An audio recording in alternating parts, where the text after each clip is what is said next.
Dr. Shaw is going to come, and as I've interviewed him personally several times, you know, so it's going to be nice to see him here in person. So, yeah. All right. You bet. Okay. You bet. Bye.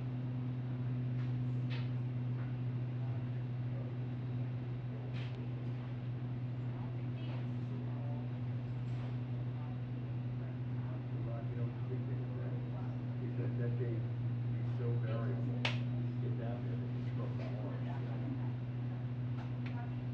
Oh, what's that? The artist one.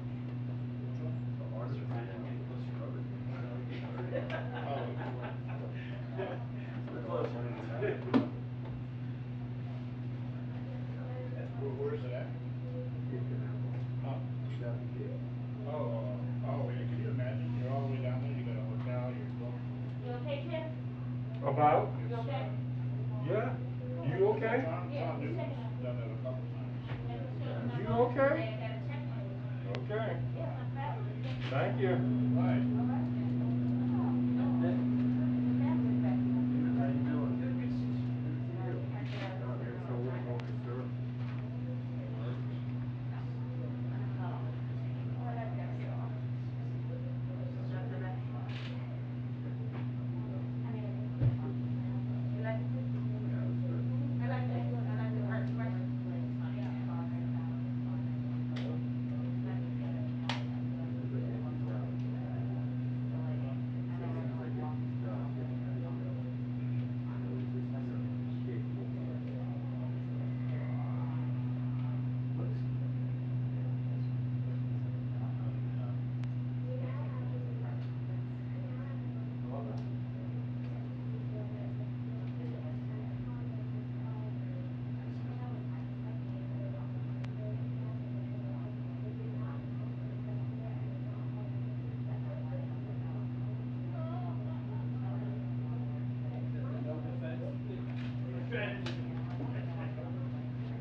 Yeah, exactly. I like the campaign song better than no way. Yeah. And then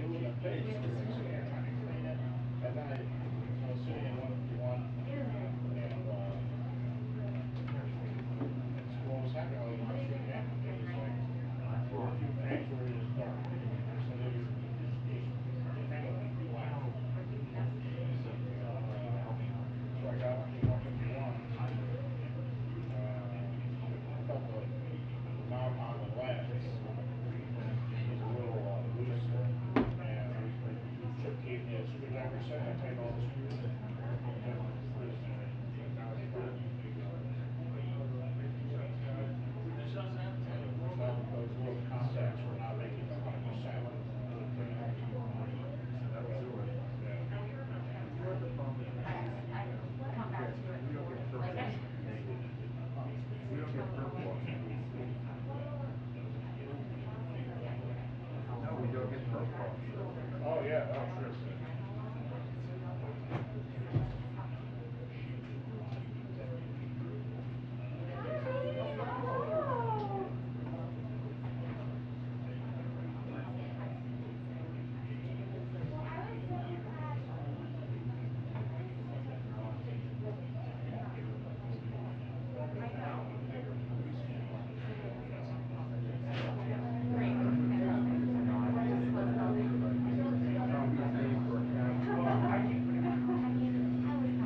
guilty. I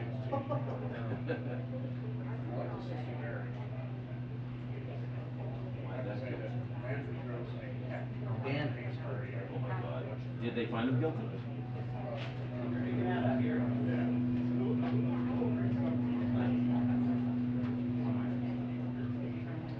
Yeah. Just giving it extra warmth.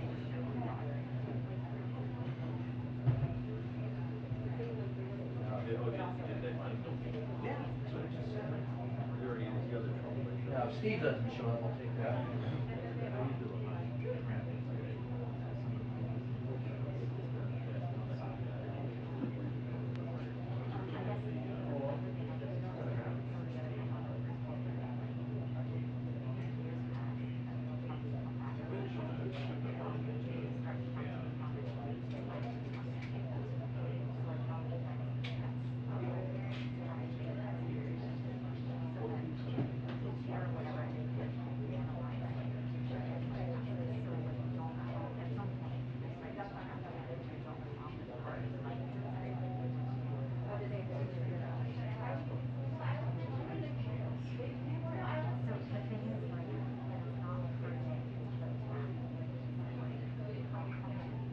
Now at 3:30. Sorry, everybody. You said 3:30?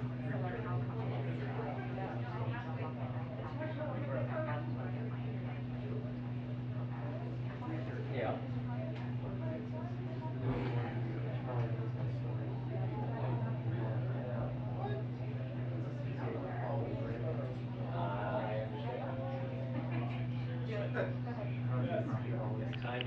Announcement, in-town pool. Again, in-town pool, please gather now. Again, in-town pool, gather now at the stakeout.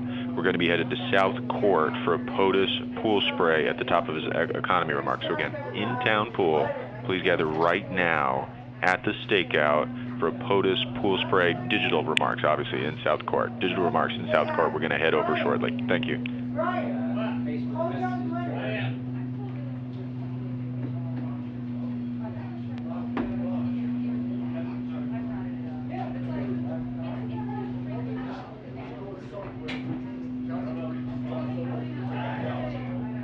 They just called it for the South Court, for the remarks. I didn't see it. Yeah. They call the chapter food. Pool to go to South Fork for economic remarks? I guess they're gonna see him on the big screen. That ain't me. No, that's I'm the out on the food. balcony and wave. Most you can do, right?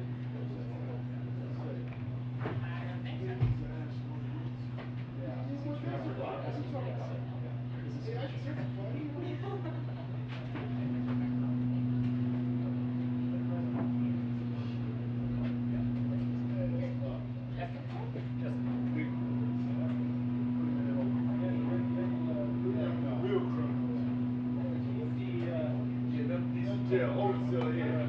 Yeah, that's it. I gotta make it. I'm gonna be terrified. Oh, shake like a oh, thank you. What's up, man? What you doing here, man? You one of the good guys. No,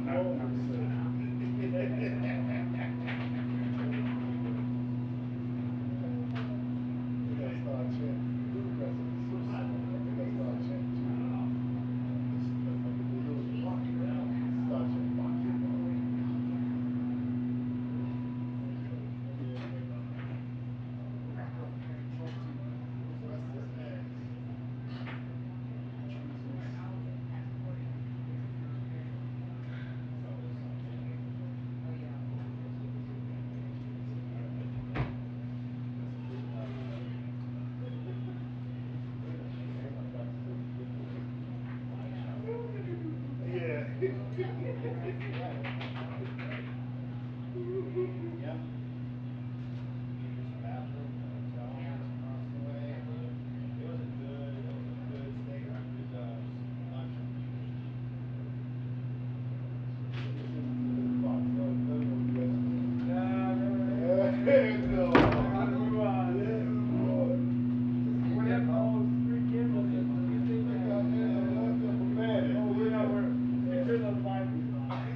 Someplace true.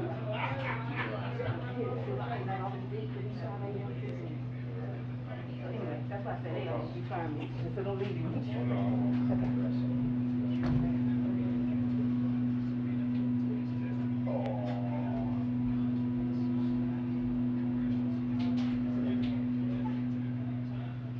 Pool cameras, right? So, it'll be there.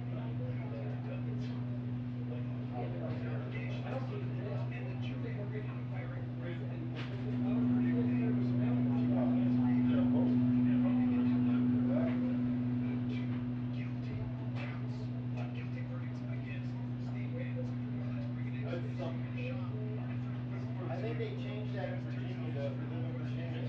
That's for sure. If you had a felony, you could vote now. That's what I'm telling you.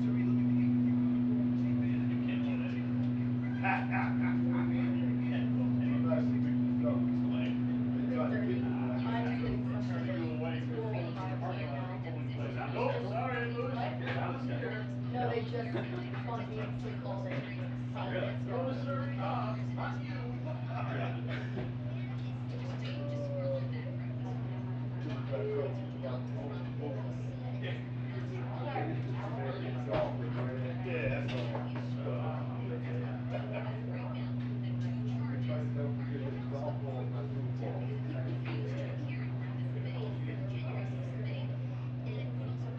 Too bad it's especially in football.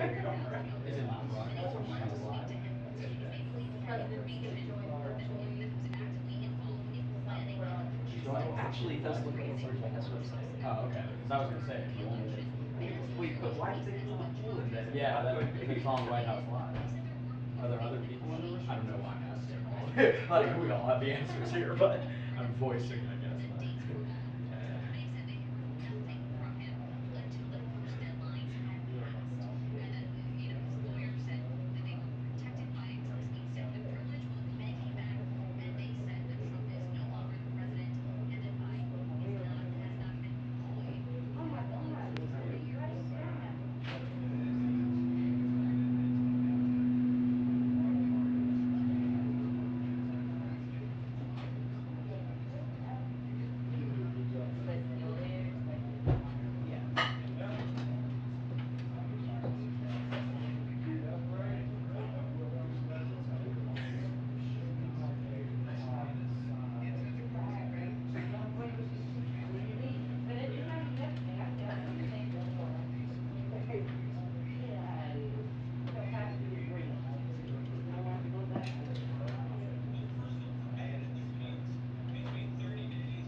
1, 2, 3, 4, 5, 5, 4, 3. This is just me. 1, 2, 3, 4, 5, 5, 4, 3. Okay. Okay. So this is their tone.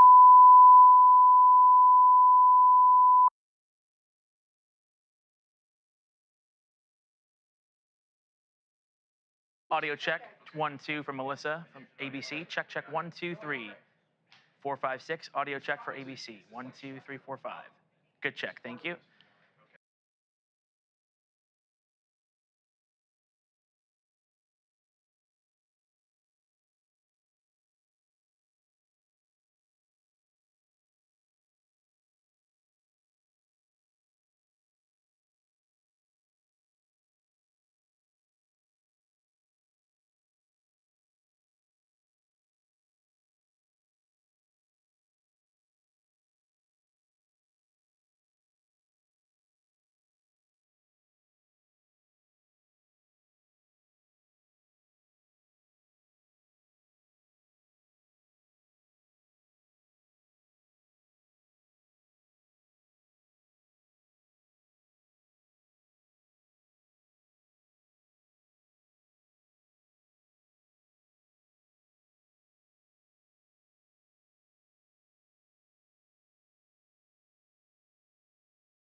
promise you would not throw spitballs at me.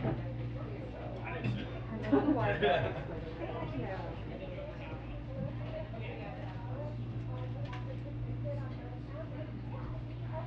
Hey there, how are you? Happy Friday. Yeah. Nice. Yeah, I like this one. Oh my gosh, But I'm that's so listening to cool. danger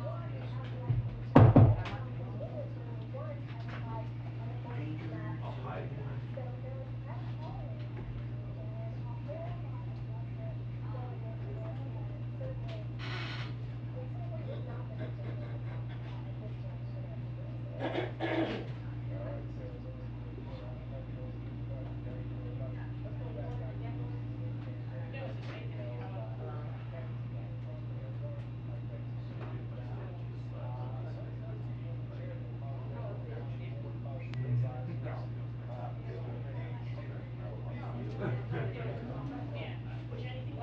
I'm not used to doing that.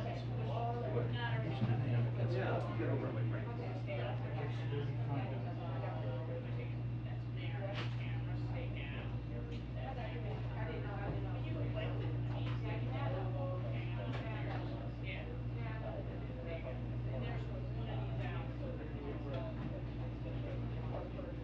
And then we can go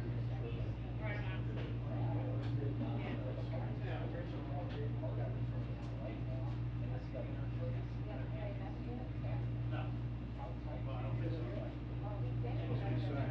Should be sorry.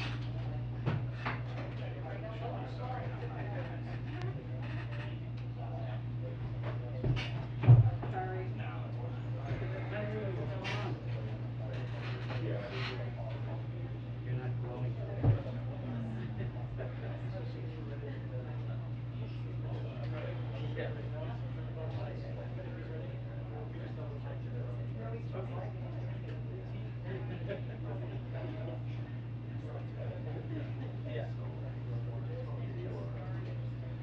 Well, thank you for indulging me in my daughter. Oh my gosh, anytime. I'm always here for that. How old is she again? 10. Yeah. Yeah. Sorry.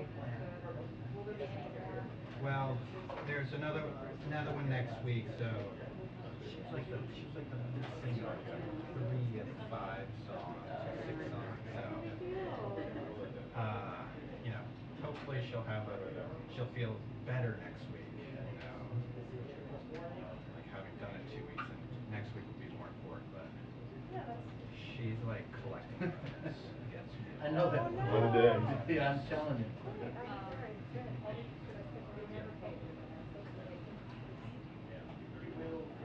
Well, thank you for saying that. It doesn't No, always it's show true. that way.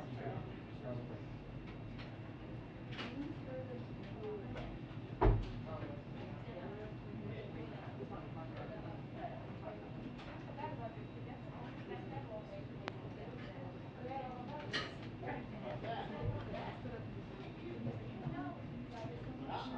What did Dad say outside? Oh, yeah, literally was on to me for years. Because it's true. It's true. Truth will come out. Yeah, I don't care.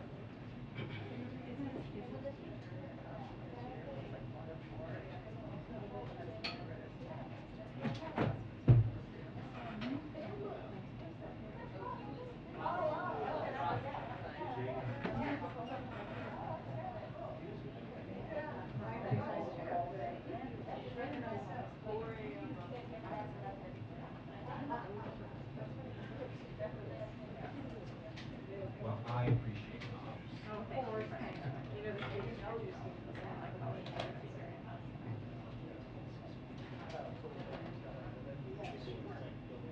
And I appreciate all the mothers you to be. I'm sure they exist. Especially my college moms. And my boss moms. Bring it all in. And my daughter, in case it ever comes up.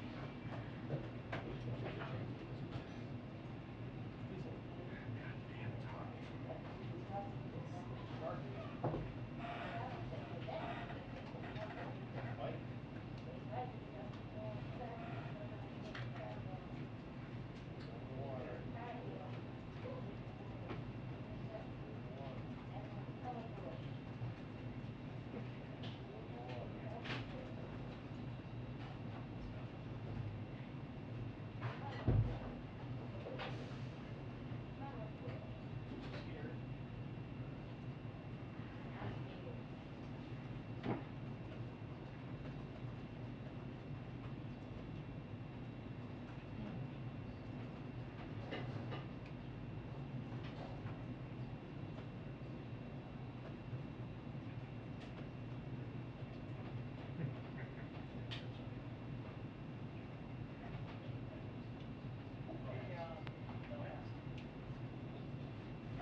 Okay. I mean, is there anything you want to give me the gist now, or? Yeah, I'm here now. I'm physically in there now. If you're over there, I can just walk over. Hey Adam, how you doing? All right. Yeah, sure. 1 second.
Is she laughing?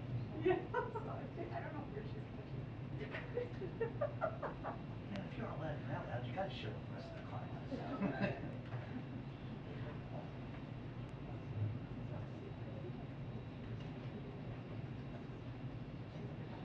Okay.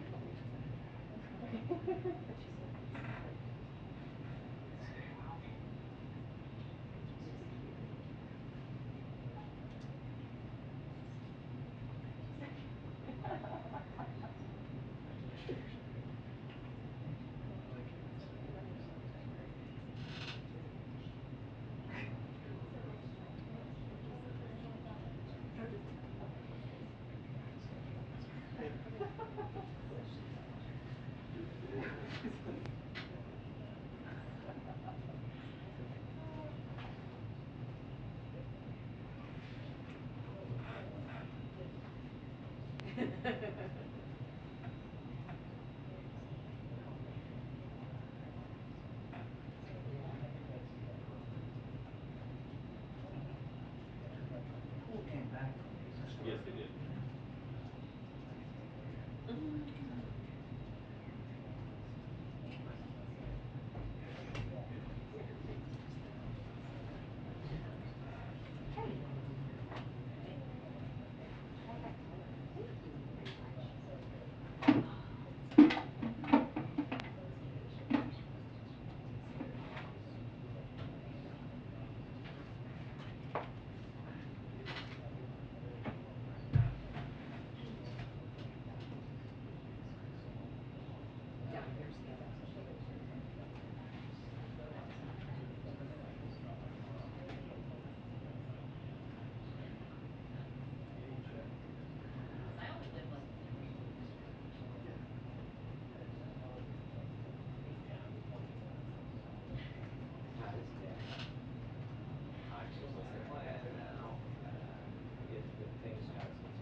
president, Vicky just did. That's on Thursday. That's coming today.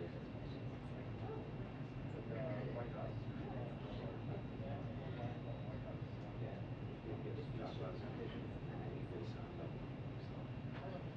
Well, I think that's okay. I would assume like,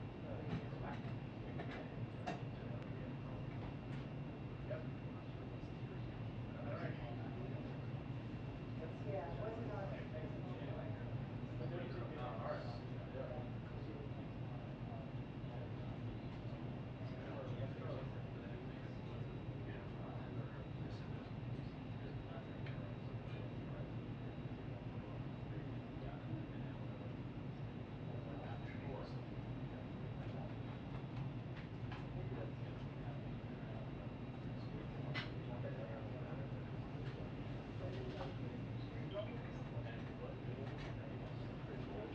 Oh, yeah, yeah. Right after.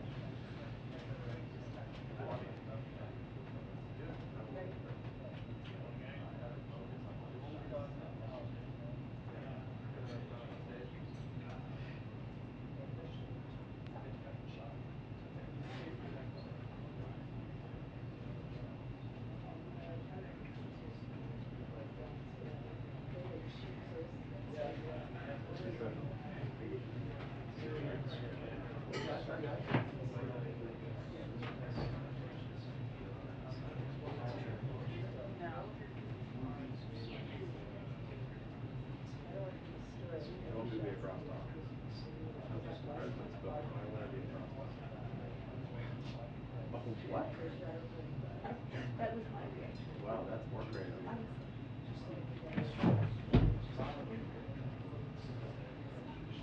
Happening back there is all that. You tell them to. So man, I like you in that front center seat. Looks very nice on you. Is this the first day?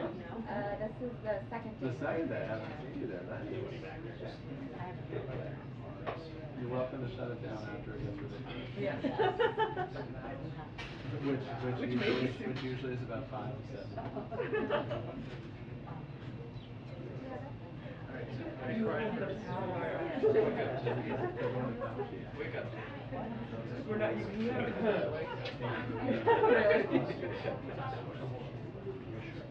Because sometimes if you're facing your work, you can file your application. That doesn't make any sense. Jump up with it. We're just. Oh, gosh, it's fine. It works for me. Just Yeah, do what you want. that's good. I did not know it affected me the least, so I look forward to seeing I know. Yeah, because then Like, the rules. right, like Jared honestly took it at home. So I let it go pretty. So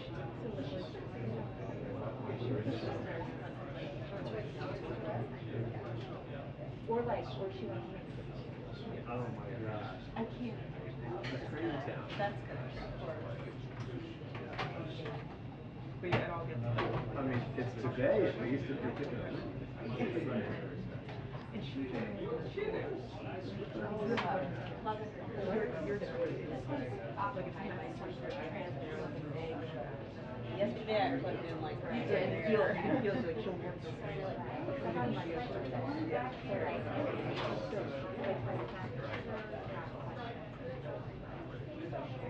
Thank you so much. That actually.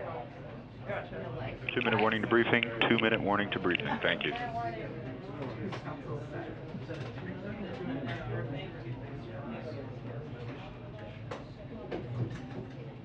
Gold shoes.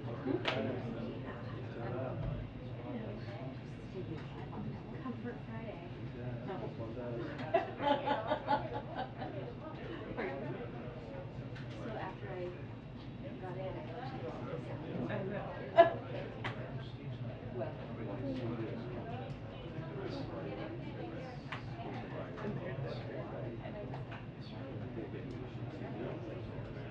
There he is. I'm not sure that that's going to be. It's all about change. Yeah, I had to give you all of them. I'll just like one that I can frame.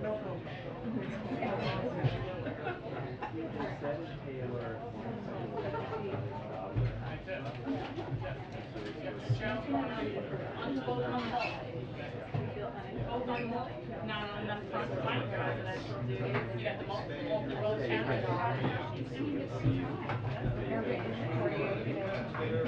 You got the multiple channels. Right.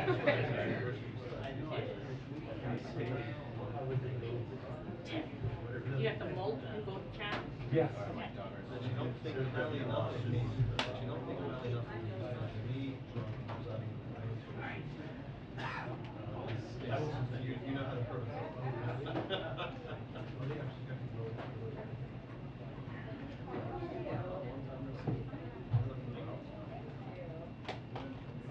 What's your name? I know. I will see. I sent him back my dealer's real estate.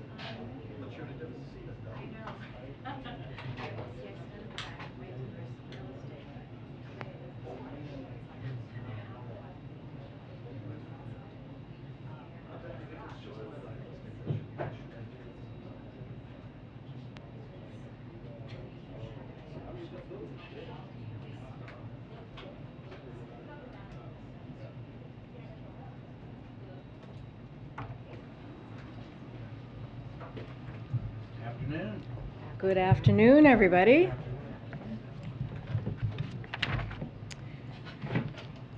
So first, I wanted to read you the letter from the President's physician updating you on the President's health.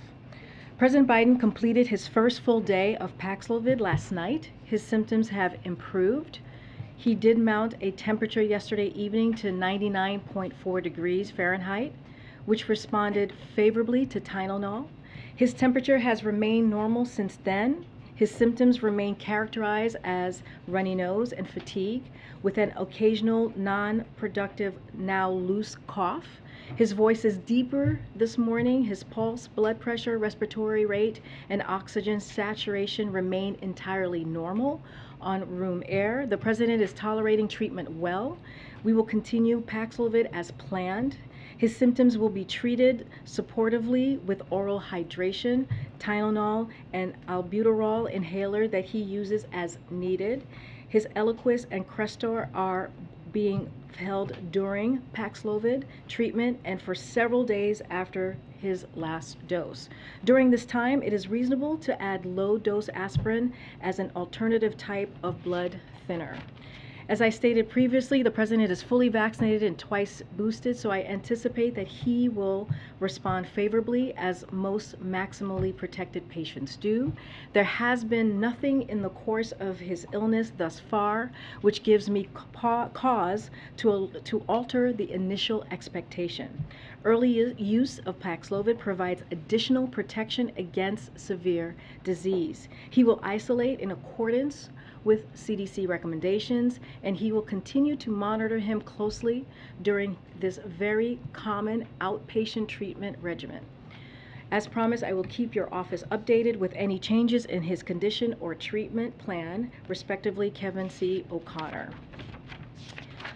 So I also wanted to update you on what the President has been up to and how he's continuing to work hard on behalf of the American people. Last night, the President signed the baby formula bill Congress passed. He also spoke with Senator Carper to see how he was feeling and to the hosts of yesterday's DNC event to thank them for their flexibility. This morning, the President received the President's daily briefing virtually, as you all know. He also met virtually with his economic team on the progress being made to lower gas prices for American families, as you all saw yourselves. Dr. Jha and I spoke to the President over FaceTime this afternoon. I asked him if he had a message for the American people. The President said he's still putting in 8+ hours of work a day, and that he wants to remind Americans to get vaccinated because, in his own words, it matters. Look, the President hopes the country will see that while we should continue to take COVID very seriously, we have the tools we need to deal with this.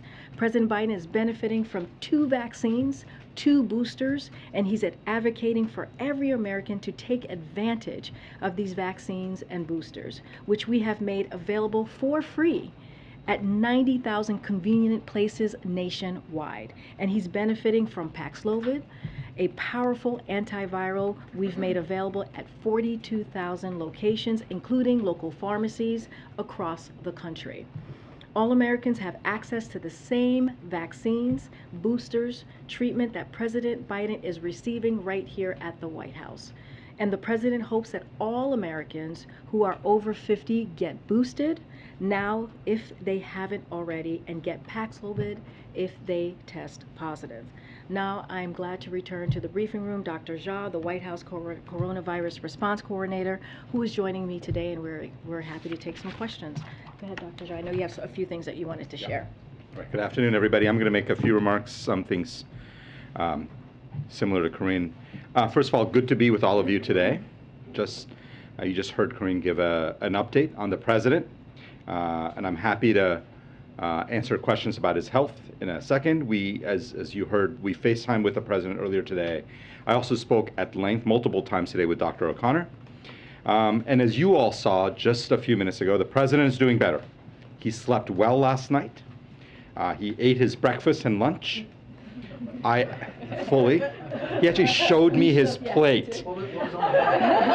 Didn't ask about the menu, but I did see an empty plate with crumbs, and I have some guesses about what was there, but didn't ask. No comfort food? Didn't ask. I did ask him about his appetite. He joked that his one regret was that his appetite had not changed. Look, he is in a very good mood. I want to take a step back and emphasize the message that you heard from Corinne. As the White House COVID-19 response coordinator, what I think every American needs to hear, what the president laid out, is that while we have a very contagious variant out there, thanks to this president's leadership, we have the ability to manage this. We are now at a point, I believe, where we can prevent nearly every COVID death in America. That is a remarkable fact. So if you are vaccinated but have not gotten a booster, this is a really good time to go and get a booster. If you're over 50 and haven't gotten a vaccine shot in the year 2022, this is a really good time to go and get a shot. They are free, they are widely available, and as you heard, if you are over the age of 50 or have any kind of chronic condition that meets CDC criteria, please consider getting treated if you have a breakthrough infection. And if you don't have a regular doctor, you can go to covid.gov and find a test to treat site near you. I also want to share some data about the progress we are making both on vaccines and treatments just over the last couple of weeks. Over the last 7 days, we've gotten 2.2 million more shots into people's arms. That's the highest we've seen in a month. More than 900,000 Americans have gotten their second booster shot in the last week. That's the highest number in 6 weeks. So as Americans go about their daily lives this summer, they're heeding the public health message. And not just on vaccinations, by the way, on treatments as well. You know, when I started in this role about 3.5 months ago, we were seeing less than 4,000 prescriptions a day of Paxlovid. Now Paxlovid prescriptions are at their highest level. Last week, about 40,000 courses of Paxlovid were prescribed every single day across America. It's a remarkable fact. And if you think about the fact that we have about 120,000 identified infections, even if you assume that some infections are not getting identified because of home tests, it's a large proportion of people getting Paxlovid. I think that's really good. It's preventing hospitalizations. It's preventing deaths every day. Overall, just so far in the month of July, 920,000 Americans have benefited from Paxlovid. We have secured 20 million courses of Paxlovid. That's the most in the world by a lot. And again, we've made it widely available and, of course, free. All right, let me finish by providing what I think is really the bottom line. It's great to see the president doing better. He's doing better because he is vaccinated, he is boosted, he's getting treatments. He is getting world-class treatment, exactly what you would expect for the President of the United States. And the President has made clear to us that it's incredibly important to him, and therefore it's incredibly important to all of us, that all Americans have easy, free access to the same world-class treatment that he's getting. Vaccinations, therapeutics. So my message to my fellow Americans really is this: Please avail yourselves of this vaccine to build up your immunity. Please avail yourselves of treatments if you qualify, if you get infected. And let's continue to do everything we can to prevent serious illness and death from this pandemic. All right, thank you very much for listening, and I'm happy to take questions, as I know KJP is as well. A few quick ones. I know the White House released his elevated temperature level of 99.4 degrees. Can the White House provide specific numbers on his oxygen levels, blood pressure levels, beyond just saying that they are normal? Would you be willing to release that information? You know, what I will say is he gets his vital signs checked several times a day. So, of course, there are multiple numbers in there. All of his vitals, including his temperature, I would argue, but all of his vitals have always been in the normal range. His heart rate, his blood pressure, his oxygen level, and his temperature. The 99.4 was the highest temperature he's had in the last, well, 24 hours, but I would say since his diagnosis. But he's had normal vital signs throughout the entire course of the disease. And by this point, has the White House identified all close contacts of the president, and do they go beyond, I believe, the First Lady, the Vice President, and Ron Klain? So the White House Medical Unit has identified and informed 17 people determined to be close contacts of the president, including members of his senior staff. None of the staff members have tested positive to date, and all of them are wearing masks around other people per CDC guidelines. No members of the press have been identified as close contact as well, and this also includes the member of Congress that he traveled with recently. And I just want to triple clarify the testing dates, because if yesterday was day 0, today's obviously day 1, Tuesday would be day 5, so does that mean he won't be tested until day 6, and if he's negative on Wednesday, then he could resume in-person activities? Is that the timeline we should be understanding? Yeah, so we're going to, obviously the CDC guidelines, right, are 5 days of isolation. He will do those 5 days of isolation. He will be tested after he's completed his 5 days of isolation. And once he tests negative, he will return to work. So he'd be first tested next on Wednesday? Yeah, I haven't done the math, but yes, he's going to do 5 full days of isolation. Today's day 1, yesterday was day 0. And he'll get tested after day 5. And then, again, the moment that he turns negative, he'll return to work. You guys both talked a lot about, obviously, the message from the president being get vaccinated at this time, but you also mentioned just how extremely contagious this variant is. So why not do additional mitigation, encouraging additional mitigation measures like mask wearing indoors or other methods? You mean in general? Yeah. Yeah, absolutely. And I did a COVID briefing, I don't know, about a week ago, in which we laid out our 2-pronged strategy. I actually think I did it yesterday, where I said 2-pronged strategy, 1 to prevent serious illness, 1 to prevent infections. So in terms of mitigation, very, very clear. CDC guidelines on this very clear. If you're in one of the orange zones, people indoor spaces should be wearing a mask. It's a great way to prevent getting infected. It's a great way of preventing spread. Another important mitigation measure is using regular testing. The president obviously gets tested regularly. Many of us get tested regularly. We've sent out 560 million tests, I believe, if that number is right. I think it's 560 million tests to Americans directly for free from covidtest.gov. People can go and get tests. Tests have become cheaper. You can get it through your health insurance. We think regular testing is another important mitigation measure. And then we're doing a whole series of work on trying to improve indoor air quality, improving ventilation, filtration. So we are doing a lot on mitigation. And we talk about it. I'm talking about it now. But when we're talking about the president, who is now infected, the key is to also remind people that we have a very contagious variant. People will get infected. Our absolute priority is making sure that when people get infected, they don't get seriously ill. Thanks. Dr. Jha, how frequently is the president being examined by a physician in person? Well, so the president's people are interacting with the president all day through Zoom and stuff. Dr. O'Connor has been seeing him on a regular basis. I think, I don't have an exact number of times that he saw him yesterday or today, but multiple times a day, either by phone call, by Zoom, physically examining him. But the president's doing really well. So he doesn't need an ongoing exam all the time. And obviously he's getting examined at least once a day. But Dr. O'Connor is interacting with the president on a regular basis. And has the president been examined by any other physicians beyond Dr. O'Connor? Physically examined? I've spoken to him by FaceTime. Not that I know of. Was there a discussion about the possibility that eliminating the blood thinner, even for just 5 days, would increase the risk of stroke because he's on chronic atrial fibrillation? Yeah, so we, by the way, clinically do this a lot. I can't remember, probably thousands of patients that I have taken care of over the years in the hospital who come in, who need a procedure, who are on blood thinners like Eliquis or other blood thinners that we stop for short periods of time where people get procedures. They stop it because he's obviously stopped it because he's on Paxlovid. For atrial fibrillation, we think this is a relatively low-risk thing to do. But Dr. O'Connor, as was part of the plan, has been consulting with experts around the country, and based on input that he got, he made the decision to give the president a short course of aspirin during that time. So this was a discussion that took place whether or not to go with Paxlovid over, say, a monoclonal antibody? You know, that decision was made by Dr. O'Connor. Paxlovid is the first-line agent that we recommend. That was a decision that Dr. O'Connor made. And then we know that you have to look at somebody's medication list and determine, do you have to make modifications? Dr. O'Connor made the decision to stop these two medicines. I talked about those are very reasonable. That's what all the specialty societies recommend, that they be paused. And so then Dr. O'Connor made the decision to add aspirin for a short period of time.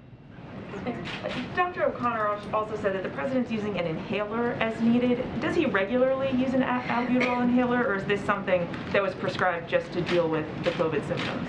Yeah, so as I think all of you know, because it's been disclosed for years, the president used to have asthma. He has what people talk about as reactive airway disease, which is people often, when they have a viral syndrome, or some people get it when they go out in the cold, or some people get it when they exercise, can get a little bit of bronchospasm or a cough. The way to treat it is with an inhaler.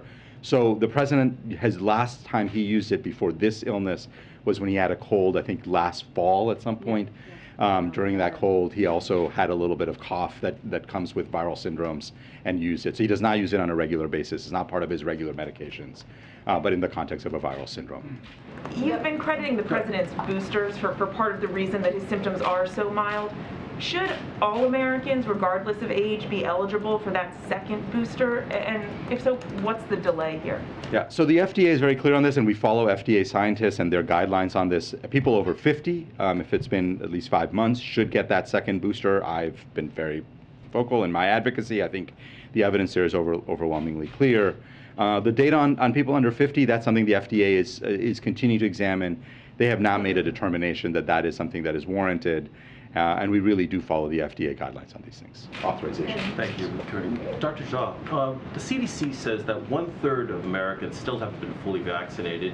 And you mentioned, I think it was to New York Times, that Congress still hasn't allocated enough funding for boosters into the fall. What is your message to Congress if they don't allocate funding for boosters in the fall? And also, what's your message to Americans who still refuse to get vaccinated? And I have another question after that. Yeah, so let's start with talking to Americans. I think what we're seeing across the country is there are a lot of infections, but when people are vaccinated and boosted, they tend to have far less serious illness. This virus is going to be with us forever. It's really, really important that people build up their immunity against this virus. And so I've been very clear for years, 2 years, or a year and a half, I guess, since we've had vaccines, that getting vaccinated is one of the best ways that people have to protect themselves. To Congress, what I would say is Congress has been a great partner to this administration in terms of funding the COVID response, making sure that vaccines and therapeutics are widely available. And that's one of the reasons we have plenty of vaccines right now. But the problem is that we need to continue this effort. The reason we have seen so much progress is because we've had the resources to do the things that are necessary for the American people. And if we take our foot off the gas and stop, all this work that we are doing, we will slide backwards. And we do not want that. And we can do a lot in the administration, but we need funding to do all those things. And Congress is the part of our government that allocates funding. So my message to Congress is it's really important to continue to protect the American people. As we get into the fall and winter, we will need more resources. We need the resources now to prepare for the fall and winter. And it's really important that Congress step up and do its part. So anyway, Dr. Rochelle Walensky says that we're kind of headed toward a new normal with COVID. And currently, CDC says that 41,000 Americans are now hospitalized still, and 480 deaths a day are dying from this disease. What does a new normal mean, and what is an acceptable number of deaths? Yeah. So let me say two things. First of all, we're clearly in a much better place than where we were. You have to have there are two sets of things that we have to be able to, things that sound contradictory, but actually we have to keep in our heads at the same time. One is we're in much, much better place than where we were 18 months ago when the president took office. Deaths are down 90%. 300, 400, 480 deaths a day, totally unacceptable. I mean, at 400 deaths a day, that's like 130,000 deaths a year. That's like 3 times worse than a bad flu season. That is not acceptable, should not be acceptable, certainly is not acceptable to this administration. And that is why we are here every day and working and trying to inform Americans that the best way to reduce that number, the best way to make sure that fewer people die, fewer people get hospitalized, is to make sure people have built up their immunity through vaccines and that people get treated when they have breakthrough infections. First for you, Dr. Jha, and then I have one for you too, Corinne. So on bringing him down from the Eliquis, a number of physicians have suggested that having the dosage might also be, or might be a preferable option. Could you talk a little bit about why that course wasn't taken? Yeah, there are several different ways of doing this. What I know is that I spoke to Dr. O'Connor. He has consulted, and again, we had a plan that, and Dr. O'Connor had a plan to consult experts at Walter Reed, at GW, elsewhere. He's done those consultations, and based on that input, Dr. O'Connor made the decision to stop it for 5+ days and then start aspirin. And just to clarify, and he has started the aspirin course, or that was just something that was recommended? He has started the aspirin course, as I understand it. For you, Corinne, I didn't hear in your introductory remarks a look ahead to next week, and I'm just curious if you have anything, if this is going to delay the Xi meeting, for example. Where are we on that? So as far as President Xi, I don't have anything to share on that. I know the president spoke to that a couple days ago, and his words was he's expected to speak to him in the next 10 days. Nothing on his schedule to share at this time. Look, when it comes to President Xi, we have kept open communications with China, as we have stated many times before, on staff level. The president last spoke to him in March. I don't have anything more to add on that. When it comes to his schedule, we'll see how the president does. He's improving, which we all should be thrilled that the President of the United States is doing better, according to Dr. O'Connor. That is good news, and we welcome that good news, and we continue to wish him well. Corinne, are the chances of serious complications behind the president now? Can you all at least speak to that? Yeah, what I would say is he's continuing to be monitored very, very closely. It's obviously this is day 1, but it's his second day that since his infection was identified. I'm really happy to see that he is getting better, and we will continue monitoring him very closely until he tests negative. And so, serious complications? I think the chances of serious complications for this president have been dramatically reduced by building up of his immunity and getting him antiviral drugs. The things that really make a huge difference in lowering his risk. And that's, I think, the most important part of this. We'll continue monitoring him. And we'll see how he does over the next few days. And I just wanted to add, as far as schedule and events, look, the president was very active today. He had said he's working 8+ hours a day, and that is, he's still doing the job of the president, so that does not end. And we have put out photos and videos. You guys heard from him directly, so I just wanted to add that as you're asking about, his schedule. Okay. Just a quick follow-up to Mary's question about the inhaler. Has the president used an inhaler since testing positive for COVID, or was Dr. O'Connor just saying if he needs it, he will use it going forward? Yeah. What I understand is that he has used it a couple of times in the last since testing positive. He's got, as you may have heard, he's got a cough, and I mentioned this yesterday. It's in the Dr. O'Connor's note. Oftentimes, when people get viral syndromes and they get a cough, taking an inhaler can be helpful. So he's taking that. The use of the inhaler was not noted in his last physical, right? It's not a regular medicine that he uses, right? He really only uses it intermittently. largely when he gets viral syndromes, when he gets colds, basically. And so, so it's not a regular medicine that he uses on an ongoing basis. The other question I have for you, Dr. Jha, Vice President Harris is a close contact of the president's, and the CDC guidance says that if you're a close contact, you want to wear a well-fitting mask when you're around other people. She just spoke at a conference in DC and she hugged someone without a mask on. She was also maskless for most of that conversation. Would you have recommended that she keep her mask on, given that that is the CDC guidance? You know, I think I'm not sure what I have not been tracking the vice president's activities, so I don't have anything specific to say about what she did. My understanding is that the vice president is following CDC guidelines on close contact. She's also recently been infected, still within the 90 days of a previous infection. But I don't know if you have anything else to offer on the vice president. I guess she isn't following the CDC guidance, though, right? If she is hugging someone without a mask on. Just wanted your clarification on that. Yeah, I think the CDC guidance is clear, but the problem is me commenting on what the vice president did when I haven't seen it, or I don't actually know what happened is very, very difficult. So I'm going to pass. She took off the mask and she embraced someone. You don't have to see it. I mean, that's what happened. Yeah. So usually when we think about people having contact, it's for an extended period of time. I don't know. Again, I didn't see the hug. I don't know how long the hug lasted, but it's very hard for me to comment on something I really didn't see. So. And Corinne, the president had said that he was going to receive a report on monkeypox today. Is that happening? What is the report? Do you know? Yeah, I don't know where that report is. I know there is a report that has been written for the president. Whether the president has had a chance to see it yet today, I don't know. So it's an internal report that he will be receiving from his advisors. Yes. Will that be made public or? I don't know which. I mean, the president gets lots of reports from his advisors. I don't know which ones get made public. It's just an update on the status of monkeypox. Yeah, I would just look at that as an update to the president on what we have been doing in responding to the monkeypox. It's not a report to share out. It's something for the president, which he gets very often, just to get a sense of the work that we're doing on an issue. So that's what. Go ahead.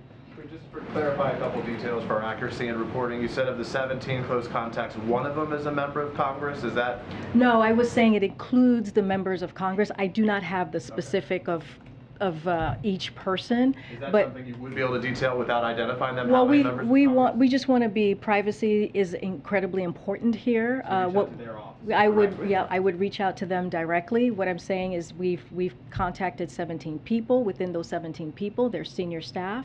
Within those 17 people, it also includes members of Congress. And as to date, no one has, as far as we know, no one has tested positive. And then I guess not specific to those close contacts, but can you tell us, is there anybody else on the White House campus right now who has tested positive this week? So out of abundance of privacy, to protect people's privacy, our protocol is to only share if someone has had close contact to the president and the four principals. That is just our protocol. We have to keep people's privacy here, and that is incredibly important, and we respect that. Understood. So just for clarity, even if without identifying names, we can't do it. Again, Totally. I'm not going to share private information or private detail on anybody. I want to get your reaction to Steve Bannon, but while we're on this topic, can I ask you, Dr. Jha, very quickly, we don't know what this is, but there could be earlier indications of what type of subvariant it is. You said it could happen within less than a week. Just for the sake, and I know it's a bit of a hypothetical, but over the weekend we may learn some more details, may not see you. BA.5, which is the most dominant subvariant right now, is that one that after you get that, you could be more inclined to get another one within a smaller period of time? In other words, someone who got something recently, is that one they're more eligible or more able to get? Can you help people better understand who are concerned about it? Yeah, absolutely. So BA.5 is the most immune evasive variant we've seen. And what that means is that if you were infected 3 months ago, 4 months ago, your protection against getting reinfected with BA.5 is much lower. If you were vaccinated 5-6 months ago, you have a much higher risk of getting a breakthrough infection. If you're infected with BA.5, what that means for future immunity, none of us know right now, because it's BA.5. It's just become dominant. It's the primary. So we don't know what the implications are. And we obviously don't know what variant or subvariant the president was infected. I guess I should ask, how about if you just had it a month ago? 3 months ago, I recognize it's lower, but for someone who had it a month ago, if it's immune invasive, does that mean you could get it within a month of having had another case? So depends on what you had a month ago, right? And if BA.5 wasn't dominant then, but it was still present. Obviously, if you had BA5 a month ago, then you're much less likely to be able to get BA5 now. So it just depends. We have seen occasionally people getting infected within that 90 days, but it is still relatively uncommon. Thanks. Did you have any reaction to the Steve Bannon case? I know it's over, and I know obviously. What did you say? What was the last part? I missed the joke. Well, I was just saying we could tell you wanted to address that. Oh. So look, I'm not going to comment specifically on that case, but obviously everyone should cooperate with the January 6th committee. Our administration has been made very clear. This president finds what the select committee is doing, the January 6th committee is doing, very important, and people should be, listening and learning from what happened on that very dark day. And this is a very important committee where they're working to get to the bottom of what happened on that day. It was an attack not just on our democracy, but also an attack on our law enforcement. And again, I'm not going to comment on that specifically, but yes, people should obviously should cooperate with the committee. Go ahead. Thanks, Corinne. Dr. Jha, are there any other medications that the president is prescribed that he occasionally takes that do not appear on his 2021 health summary? Yeah, not that I'm aware of. And then, why are we not hearing from Dr. O'Connor on this? I understand that you've released statements from him, but yesterday we had a difficult time comparing the description of the symptom progression from Dr. O'Connor's letter versus how you all laid it out in the briefing room. And then Dr. Jha, you did some interviews this morning, but your last update from the president was at 10 o'clock the night before. Well, a couple of hours ago, right at 11 o'clock, you got a detailed letter from Dr. O'Connor. We've given you two detailed letters from Dr. O'Connor, and you've heard directly from him. Look, yes, you have. You've heard from the letter. That is hearing directly from him. We're not playing telephone here. You're hearing directly from the physician. Yes, it is. I mean, that is hearing directly from, in his words. In his words, you are hearing directly from Dr. O'Connor, as I read out. But I'm answering your colleague's question here, so give me the second to do that. Thank you. So you've heard directly from him. And not only that, you have heard more, I would easily argue, about a mild symptoms of a virus than any other president. Dr. Jha and I were here for an hour fielding questions. We're here today answering questions. We are going to commit to making sure you're hearing from Dr. O'Connor from his daily report, detailed report from Dr. O'Connor. And here's the thing. Dr. Jha is one of the foremost expert in this field when it comes to COVID. He also has dealt with COVID patients. He clearly is running our COVID response and is a medical doctor, and he knows how this process works. And again, we should feel good and be very happy that the president is doing better, that he is improving. This is the president of the United States. He's improving, he's reacting well to the treatments, and let's not forget, we have the tools to treat this because of the work that this president has done. I understand the point you're making that the president's improving, that Dr. Jha is a medical doctor with obviously a lot of experience running the COVID response unit, but when we've got questions about his symptoms progressing, he had a fever last night. His cough is now loose as opposed to dry. And the first he did not have a fever last night. Just to make that clear, I think Dr. Jha made that very clear. 99.4 is not a fever. It's not even a low-grade fever. So he did not have a fever last night. He treated it. He gave Tylenol, and I should actually let Dr. Jha speak to this more because he is the medical doctor, which is why he's joining me today at the briefing room. He gave the Tylenol for discomfort, which is not unusual if you have COVID. Many of you have had COVID. We would argue that if we probably take the temperature of some people here, they might have a 99.4 degree Fahrenheit temperature. That is not uncommon, but I would let Dr. Jha speak to that more.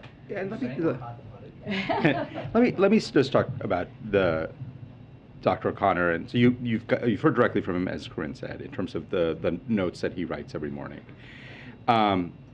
He and Dr. Fauci, all of us talk multiple times during the day.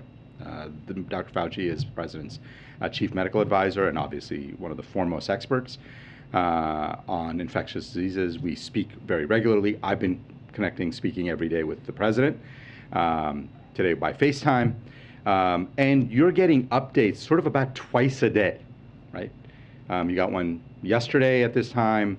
Early this morning, you got an update about how he was through last night. I was on TV at 6:40 in the morning. Did not think it was appropriate for me to call the president at 6:20, wake him up and say, you know, how are you feeling? I think he'd be like, probably would tell me that he would be feeling better if I hadn't called and woken him. So, but you know, obviously he was seen early this morning, he was examined, and then immediately we put out information about the president's status overnight. I'm now here to give you more information about that. The point is, like, we're giving you information on a very, very regular basis. And we're doing it as a team with all of us.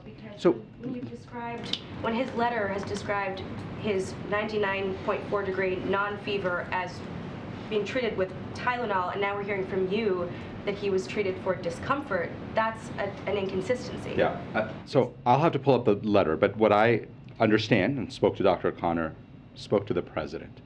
And those of you who know, 100.4, so I've been taking care of patients for 20 some odd years. 100.4 is what we consider a low-grade fever. 101.5 is what we consider a regular fever. 99.4 is very much within the normal range. Most people are between 97 and 99. People tend to have slightly higher temperatures later in the day and into the evening. This is often why we see fevers often come up for people who actually have fever in the evening. Told you yesterday the patient was the president, was feeling tired, and he just didn't feel as great yesterday. He feels much better today, by the way. And for anybody who's ever had a viral syndrome, I assume many of you have had a cold in your life, many of you have had COVID, many of you might have had a flu. When you just don't feel great, taking Tylenol helps you feel better. And so Dr. O'Connor gave him some Tylenol early in the evening, but noted, because his temperature was 99.4, he just noted his temperature was 99.4. That was the highest temperature the president's had in the last 24 hours, or since he was found to be infected.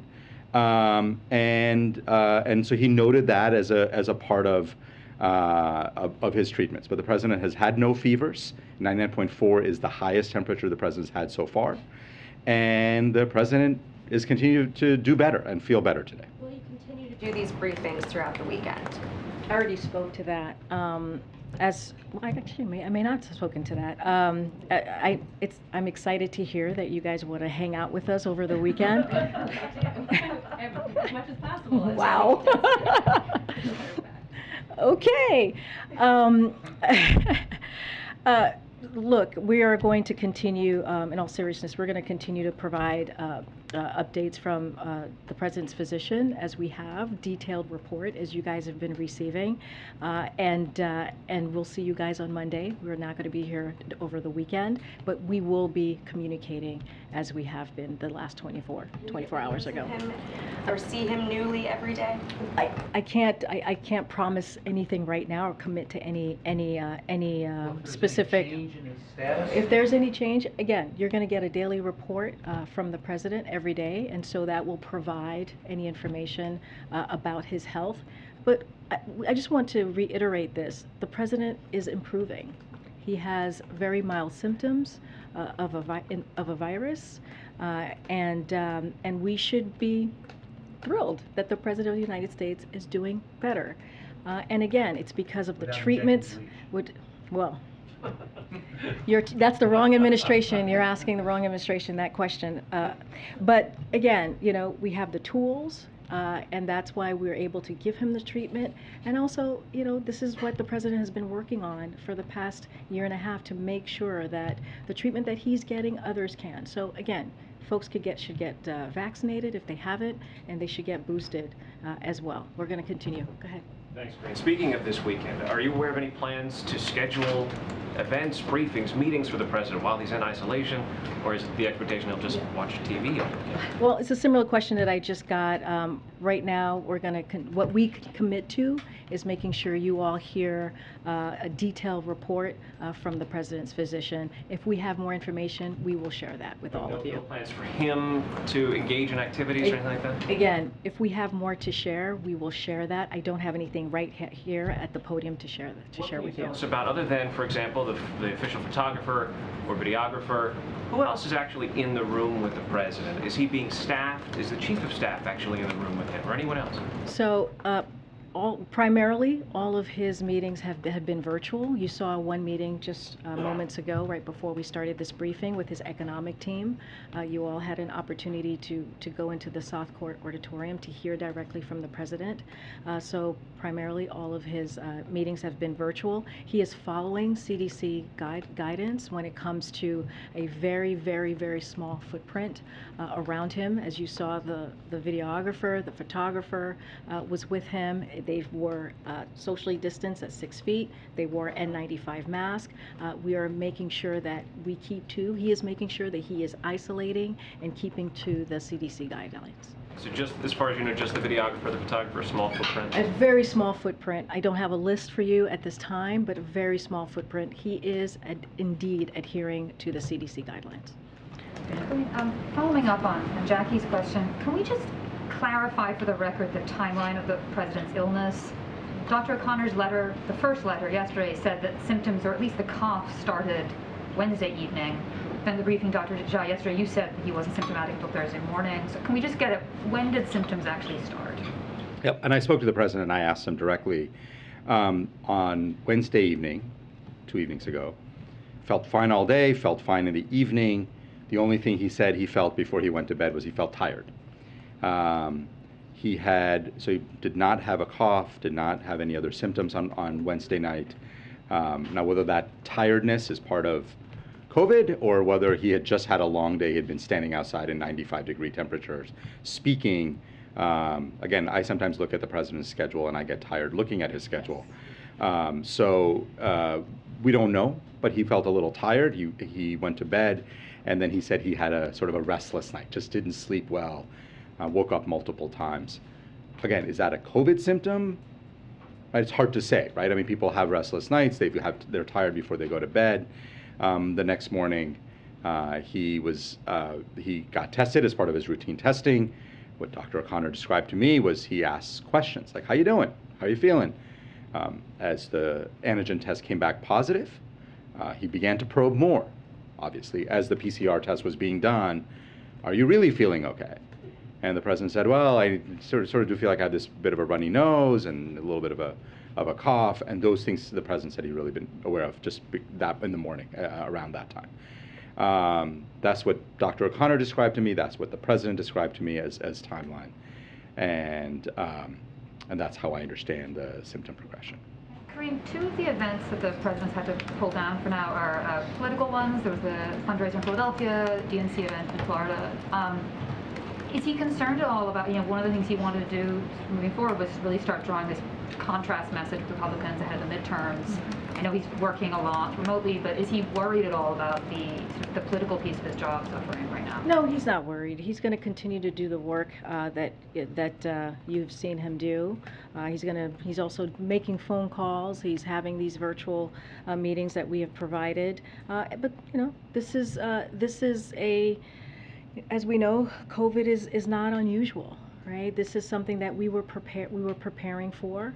There is treatment, right? There are tools to make sure that we all are able to deal with COVID in this current time, and we'll continue to move forward on that. But he's not concerned. These are two questions for Dr. Jha.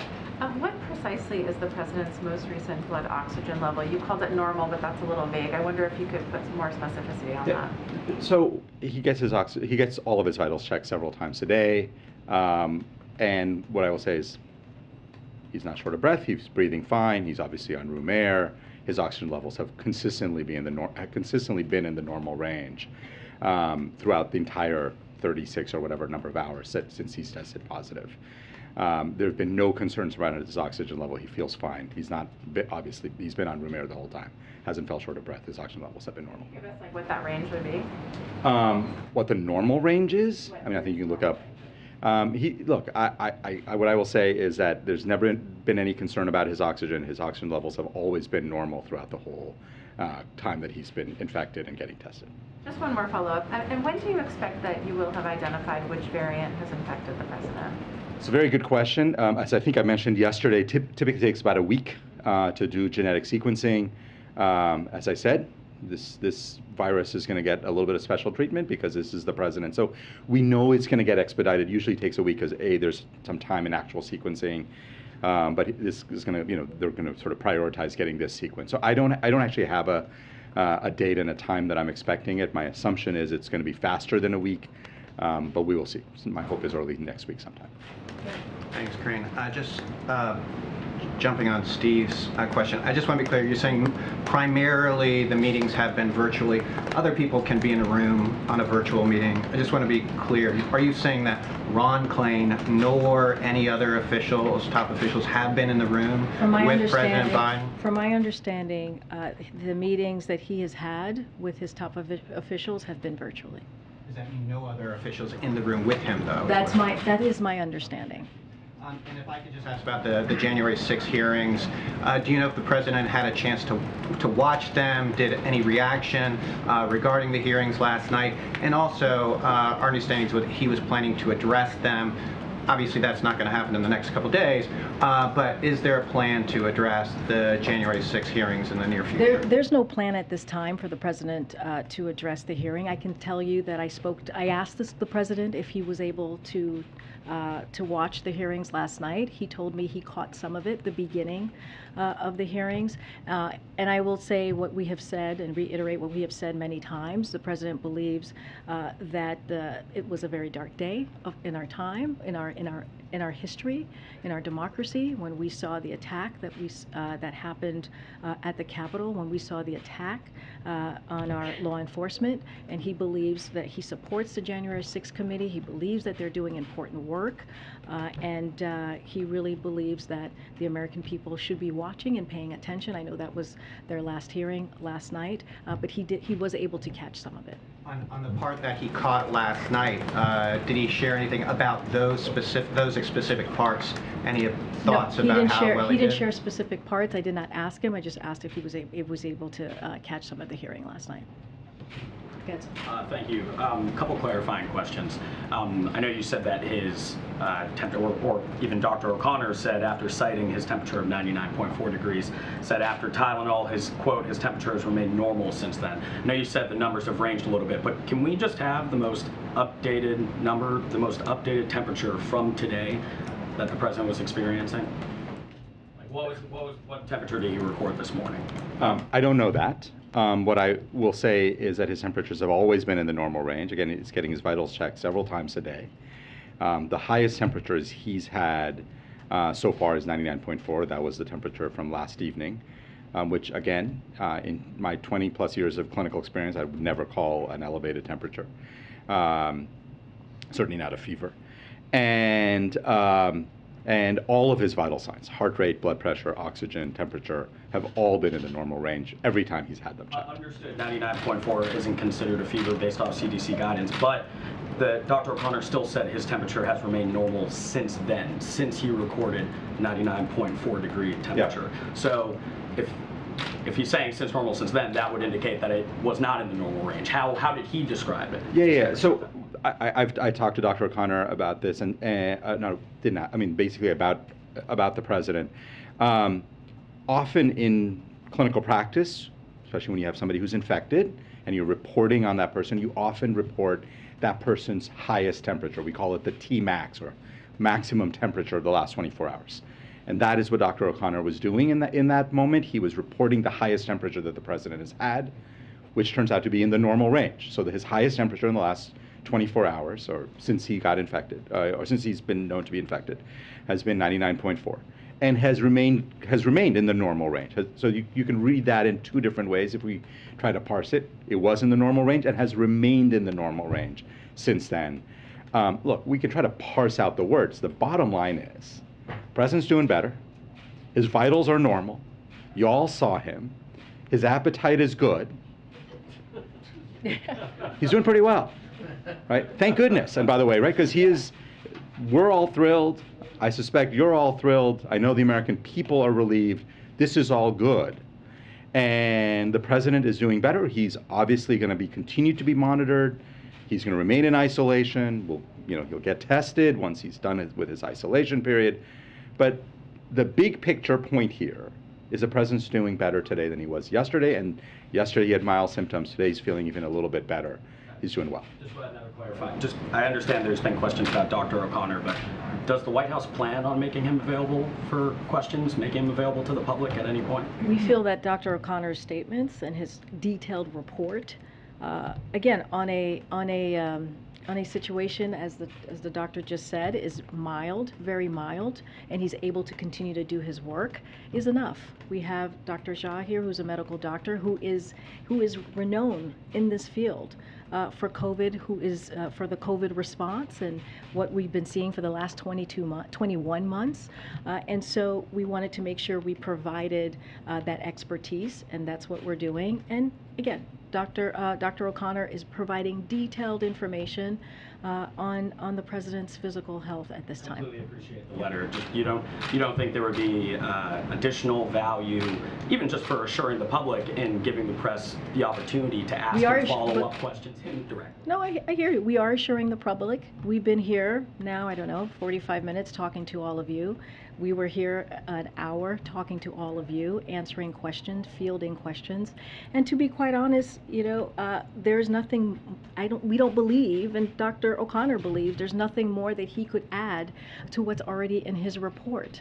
And so again, we're going to keep that commitment in providing information every day, a detailed information from Dr. O'Connor. But we've answered this question many times, so let's give your other colleagues. Okay. The Secret Service's record keeping is obviously in the news, particularly around January 6th. This is also a cybersecurity agency as well. I know that I'm not asking a question about specific allegations, but does the president think that a federal agency should, have a system that purges texts, including around, for employees that have a sensitive job, such as, protecting the former president of the United States? So, of course, we believe in the following the public records rules. That is something that we believe that should be done, should be followed. But I will say this because this is, I think, important. The president has confidence in the men and women who protect not just him, but also his family. You mentioned how the president is feeling better today, but he still sounded a little more hoarse during his remarks. Is that at all any sort of cause of concern, or is that just kind of, I don't know if any of you have ever had a cold or a viral syndrome. I find that when I've had it in the past, sometimes I start feeling better, but my voice sounds a little bit raspier.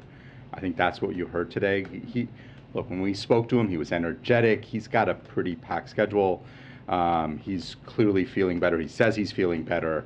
And he's got this cough. And what happens when you get cough is, like, after a while, your throat can get a little bit, your voice can get a little bit hoarse. And I suspect that's what's going on here. I just have one more clarifying question on the president's temperature last night. Was it taken as part of routine, or was it taken because of some discomfort, as you had mentioned earlier? No, it's just taking part of his routine vitals. Thanks, Karine. This can be for either of you or both of you. In the conversations that you've had with the president, has he expressed any regrets about the recent mitigation or protocols he's taken in the last 2 weeks, say? Regrets about not wearing a mask at some point, or somewhere he went that maybe why he got COVID? Has he said anything like that? You know the president. The president likes to interact and engage with the American public. What you've seen the last couple of weeks, the last several months, I would argue the last several years, is Joe Biden being Joe Biden. And the reason why he has done the work that he has done since he walked into this administration on making sure that there is a comprehensive COVID response, making sure there's vaccines, making sure there's boosters, making sure there's Paxlovid so that people are getting the treatment that the president is getting right now currently, is so that we can get back close to normal, right? We're getting there, and this is part of his job, is to interact with the public, is interact with everyday people. So he does not regret that. And let me just add that exactly as Corinne said, we've heard nothing to that effect. But it's actually really, there's a broader important point, which is I find, partly because I've been so involved and so identified with COVID, right, over the last 2 years. A lot of people call me when they get a positive diagnosis and they say, I'm sorry, I failed. It's not a failure. There's not a moral failure. This is not a problem. Like, look, it's a very contagious virus. It's widespread. People will get infected. We should be doing things that, as a country, we have a whole set of policies that we recommend to try to keep infection numbers down. But the key is to try to continue to protect people from serious illness. That's what we've done with the president. That's what we have available for every American. And that's, I think, the most important point. And one more, you've mentioned a couple times today that the president has said he's working 8 hours a day. Obviously, you said he's sleeping, and you didn't want to call him this morning. Can you just give us a little sense of what else he's doing when he's not working those 8 hours, when he's not sleeping? The First Lady's not here right now. How else is he spending his time? What's he up to? I mean, eight plus hours is that is pretty busy for someone who is mild symptoms with a virus. Look, the president is always working. He can work from anywhere. No, I'm getting there. I'm getting there, Karen. I'm getting there. And so, look, I asked him if he watched the January 6th public hearing. He said he caught some of it. So that is something that you can see that he was doing last night. But he wakes up in the morning and he gets to work. It is, as you know, a big job being the President of the United States, being the Commander-in-Chief. So he is doing everything that he would have done if he was in the Oval Office, except right now he is in the White House residence. So there's not, besides the fact that he is doing this in the residence, there's not much difference, right? He is working those long hours trying to deliver for the American public. A follow-up to that question, should the president work more now or should he work less? Should he not rest now that he, during this time? Because I see the White House is trying to show how, the president is working hard, he's doing great, videos, but is he not supposed to rest more right now? Well, that's something for you. Yeah, I mean, I think in general it's good for people to rest when they get infections, but the bottom line is this president has a big agenda and he has a lot that he wants to do, and he sets his schedule of work. As I said here yesterday, I think it's important when people get sick as a broader policy matter. I think it's important as a physician for people to get rest, people to be able to get time off. But the president right now feels well enough to continue working, and he is continuing to work at a brisk pace. And as a physician, I will always encourage people to get more rest, but the president is doing the work of the American people.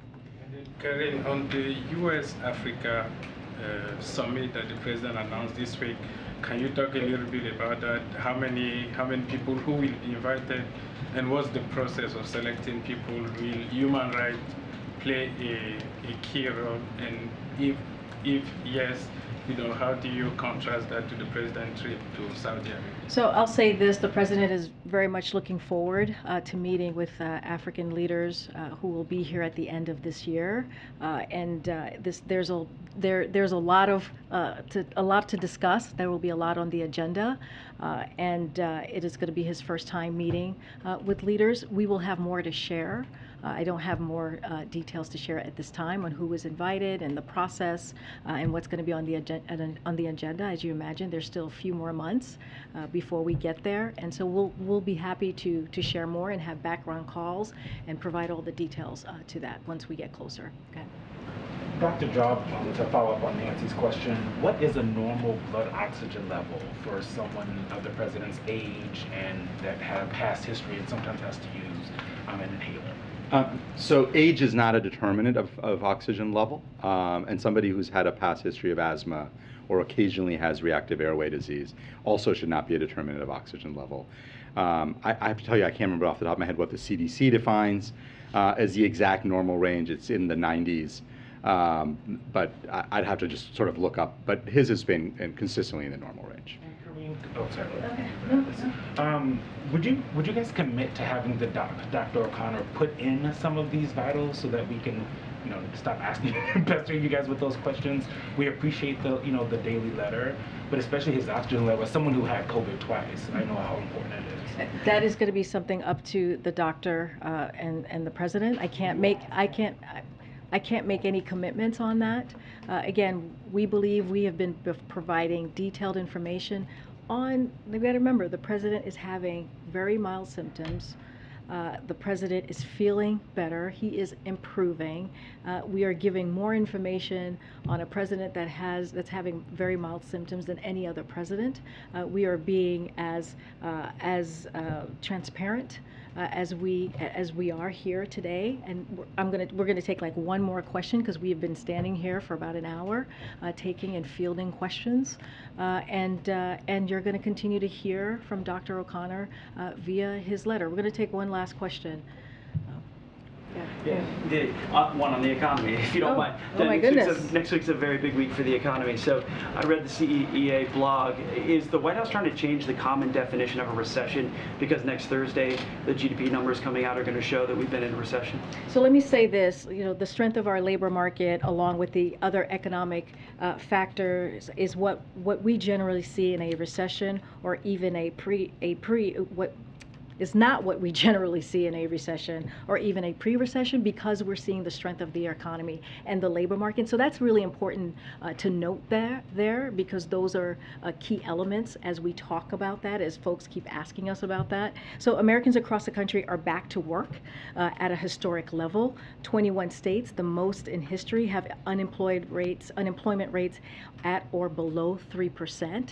That is an important number to note. 14 states are now at their lowest unemployment rates since this series began in 1976. And last month, the unemployment rate was a new low in 8 states. So again, the strength of our labor market, along with the economic indicators, is not what we generally see as we talk about recession or even pre-recession. But the growth of the job for the 3 months trend, the growth of job growth in the U.S. is shrinking, is decreasing, and 7.5 million people, a growing number, are multi-jobs, meaning they have to work more than one job to afford a living. So is jobs really a good indicator there? Oh, look, here's what I would say. We've always talked about the strength of our economy. We've always talked about how historic it's been, and we've always talked about the transitioning, right? The transitioning to more stable and steady growth. And so to your point about the job growth there, this is what we have been kind of stating for the past several months. Look, the economy created 1.1 million jobs in the second quarter. And around 375 jobs per month. Those are historic numbers. Those are, if you think about the 1.1 million jobs, we are back to where we were at pre-pandemic levels. So that is what we see as strength of the economy. Again, we're going to transition into a more stable and steady growth, and so we're going to continue the work that the president has set out to do to make sure that we continue to deliver for the American people when it comes to the economy. All right, folks. Thank you so much. Dr. Shaw, just one more on the president. Thank you, everybody.